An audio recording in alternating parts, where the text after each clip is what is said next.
Hi guys! Welcome back to my channel. It's Janelyn again.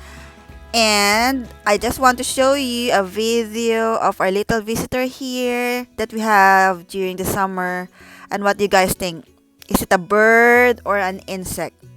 It buzzes, hovers, and flies like a hummingbird from flower to flower. So when I first saw it guys, I thought, is it a bird? But it's so small, so I tried to Google it. And apparently, it's a hummingbird Hawk-Moth or Macroglossum stellatarum, which can be found in abundance throughout southern Europe, Asia, and North Africa. They migrate to the UK from southern Europe each year. The fast-moving hummingbird Hawk-Moth has a rapid wing beat of up to 70 beats per second, enabling it to fly up to 12 mph.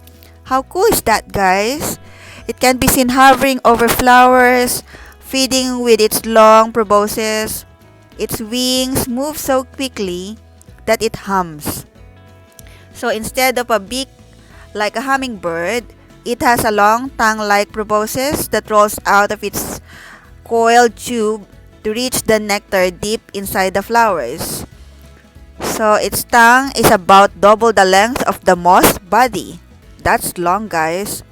So apparently, hummingbird hawk moths are considered a good omen, as a swarm was seen flying over the English Channel on D-Day in 1944.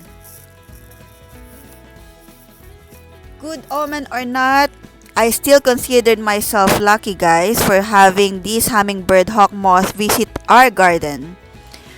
So hopefully next year, we'll see this beautiful visitor again, and hopefully it will bring more friends with him. So thank you guys for watching my video. Please like this video guys and hit the subscribe button for more updates on my David Austin roses and for more gardening tips. See you again guys on my next video.